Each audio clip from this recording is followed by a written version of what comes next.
very much, Jim Sciutto, for that report. Joining us now, Congressman John Garamendi. He's a Democrat. He serves on the Armed Services Committee. Congressman, let me get your reaction. We now have 15 pages of Director Comey's memos about his interactions with President Trump, with several redactions, areas that are blacked out because of security concerns, classified information. Do these documents lend credibility, in your opinion, to Comey's account?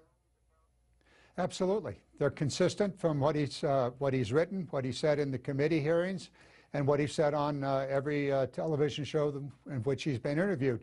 There's consistency all the way through, and I think it lays a heavy, heavy burden on the president because of the detail, even the descriptions of what was going on in the room at the time. All of those things lend significant credibility to his story, to his narrative of what this president was up to. Comey's account of the president's remarks about Michael Flynn, the fired national security advisor, clearly touched a nerve. In the memo, Comey says the president expressed serious reservations about Flynn's, quote, judgment issues. And just this morning, the president tweeted this. So General Michael Flynn's life can be totally destroyed while shady James Comey can leak and lie and make lots of money from a third-rate book that should never have been written. Is that really the way life in America is supposed to work? I don't think so. What's your reaction? Well, Mr. President, you are the way life in America should not happen. You ought not be lying. You ought not be telling, you should be telling the truth. And you ought not be tweeting nasty things about people, young and old. And by the way, in your campaign, it was just plain disgusting the way in which you treated your opponents. Life in America should not be the way you're doing it, Mr. President.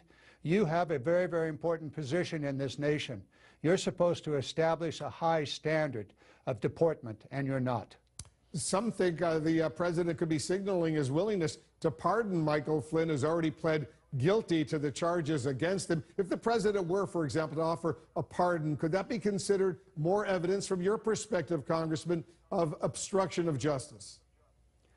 Well, it could be. It could be, particularly if there are other ways of communicating to the various people that have been indicted, some of whom have already pled guilty, communicating to them that if, from the president in various ways, including the Scooter Libby pardon, that he's out there ready to take care of the folks. Is that obstruction of justice? It certainly could be.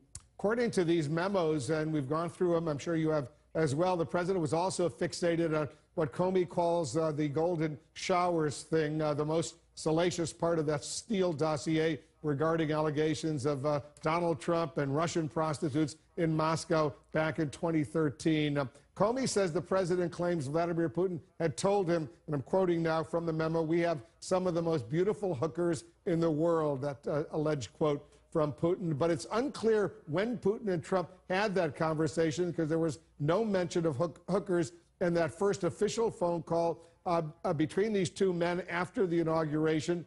And the Russians say the two men never had a conversation before Donald Trump became president. What do you make of that?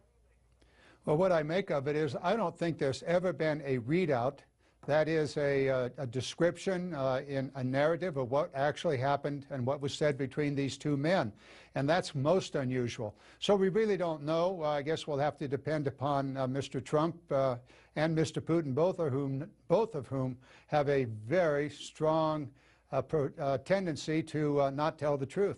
According to the Wall Street Journal, Congressman, at least two of the memos that he handed over last year to a friend in New York City, memos which were then leaked to the news media, are now considered to have contained at least some classified information. And now the Inspector General over at the Justice Department, according to the Wall Street Journal, is investigating. Do you believe Comey was careless in the way he released these memos?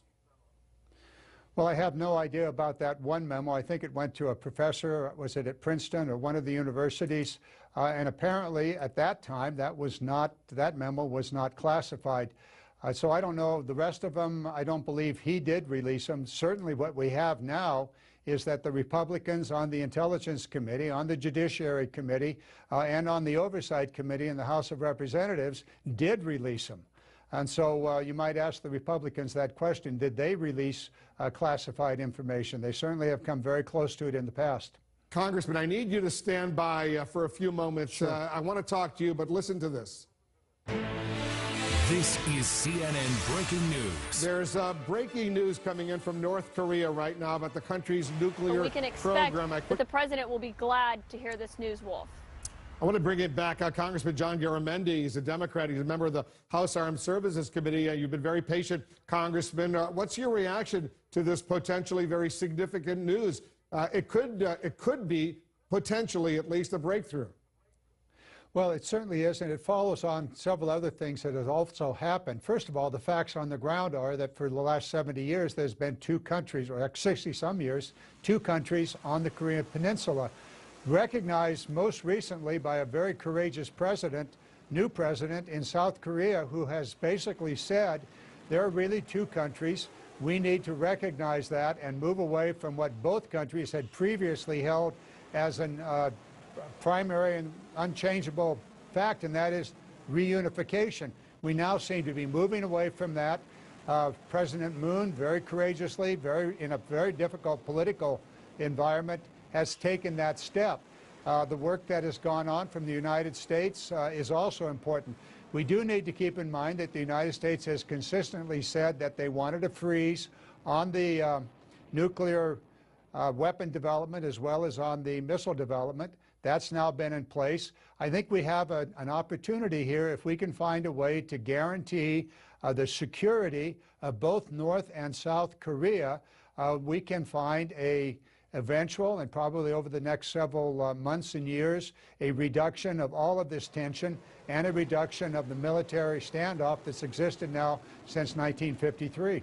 It looks like there must have been very, very positive conversations between Mike Pompeo, the outgoing CIA director, the Secretary of State nominee, with Kim Jong-un in Pyongyang about 2 weeks ago. The president himself described those meetings as very, very excellent, very positive meetings. We don't know the substance of what happened. We do know that the North Koreans now have issued a very significant statement, and let's see if they follow up with action. But are you ready at this point, Congressman, to give the president some credit for this potential breakthrough? Well, certainly. And also, Kim Jong-un went to Beijing.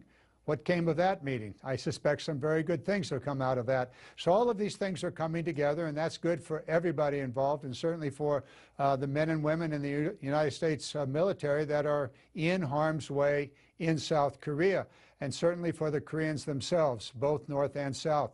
This war, all of this buildup, if we can back it down, if we can get two countries and create a situation where their future is secure, I think we can see some real good progress here.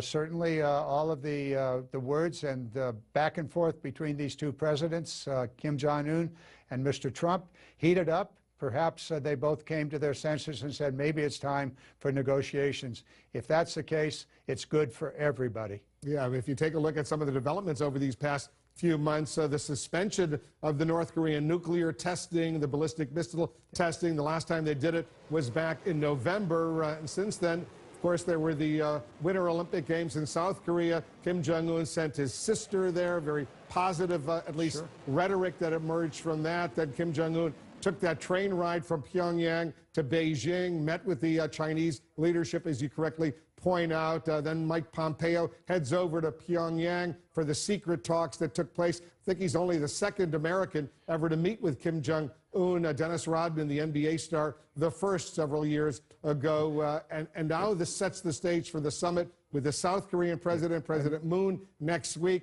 followed by a summit with President Trump. These are all pretty significant developments, Congressman. No doubt about it, and your rendition of the various activities that have taken place. Keep in mind the election of a new president in South Korea who parted from more than 60 years of what was the mantra of South Korea. We're going to reunify. President Moon said something quite different. He said that the reality is there's two nations here. Someday off in the future, perhaps there'll be reunification, but not now. That is a very, very important part of this whole equation as it's being played out.